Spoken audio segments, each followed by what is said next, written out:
better yet, learn to do without.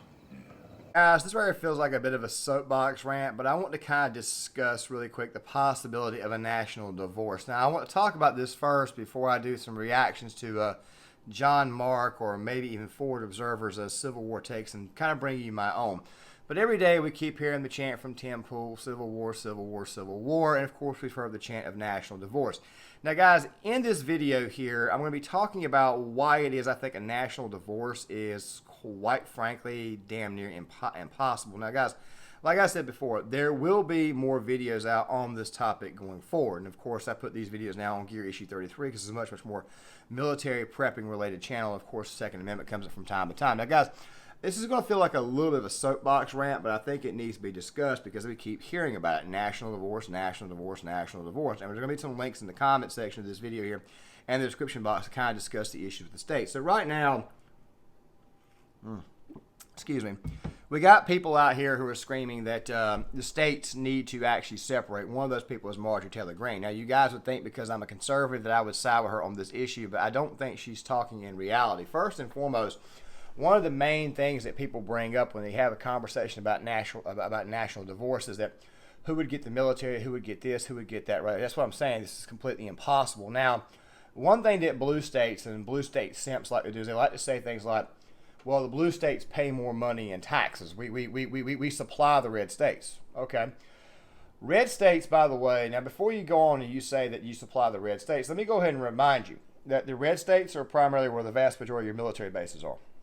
The vast majority of your military installations, your protection is there. You're paying for that protection when you pay the blue states. Also, you pay the red states. Also, something else too. Red states, especially those in the Midwest, right? Ohio, Indiana, Kentucky, of course, you come down south, Tennessee, North Carolina, Texas.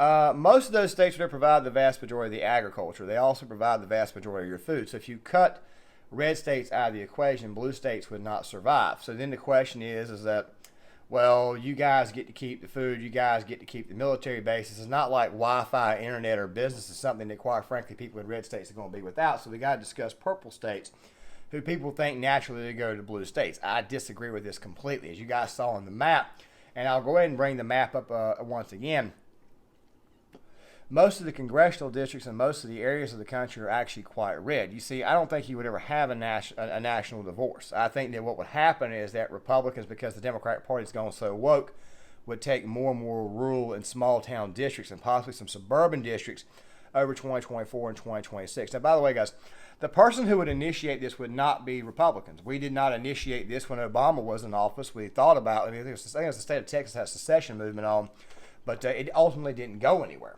Now, going back to that whole red states, blue states stuff, funding, I'll be leaving some links in the description box to kind of further clarify that. I'm not saying that's the only thing that gets brought up. For example, one of the ways that you could probably decipher that is the fact that blue states have got much higher income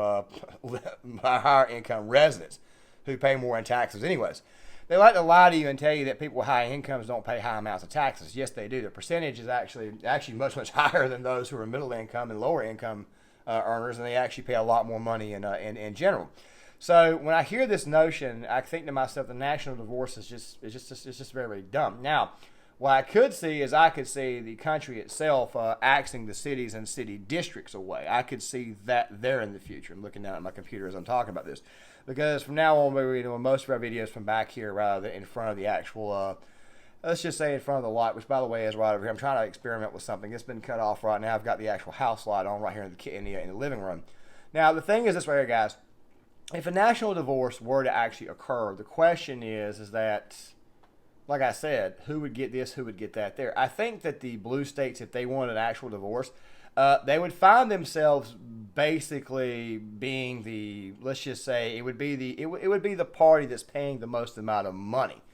Basically like alimony. I don't think that a national divorce is going to work for blue states. And like I said before, even though you've got some Republicans saying national divorce, Republicans are never going to initiate that national divorce. If anything, I think Republicans are more interested in keeping the country together, at least at this moment in time, until it gets too much out of control. But I think conservative voters understand it's not blue states. It's not blue states at all. It's blue cities. It's those Clinton archipelagos.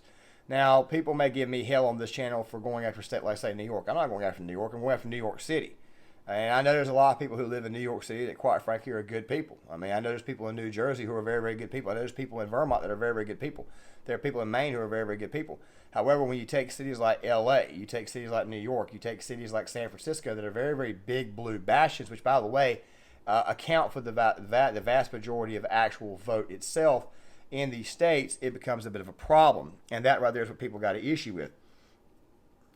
If you take away the cities, the Democratic Party wouldn't have anything. Now, guys, there's something else, too, that needs to be brought up. And I'm going to be bringing this up on my main channel, John Claymore, when I start talking about people debating, especially when we get to societies, because a lot of people are doing debates nowadays online. I saw one the other day with a woman named Lauren versus Stix Hexenhammer. She brought up the case that most of the American people are urban. Okay, Stix countered this argument by saying that technically I'm urban because I live in a small town. This is actually true. Many people look at that census and think to themselves, well, only about 30 or 40% of the people actually live in rural areas. That's not entirely true. You do have rural towns, like, say, the one that I was born and raised in, or many others. You have small towns that are actually considered to be urban. Those people typically tend to be a little bit more conservative because they're in a much, much smaller town. People are much, much nicer in these areas. And I think it's a very, very big common misconception that urban voters, that people who live in urban areas have, especially liberals.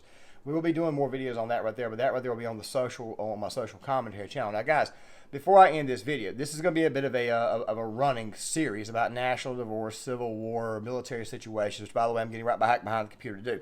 I actually did one yesterday, but the computer kind of crapped the bed, so I've got to kind of time it as far as overall data that's in the computer itself. So bear with me, guys. I'll have those videos out probably starting this weekend here, especially these ones on Civil War and these takes. But, guys, I'm going to leave the link to my social commentary channel, so that way you guys are kind of informed on what's actually going on in the world itself if you guys want to get my actual takes. I know this is kind of irritating smoking a cigarette in front of the camera, but I really needed one. I was kind of fainting. I'm trying to quit, so I've had to space them out like every 45 minutes, so I got a little bit nervous before talking in front of the camera.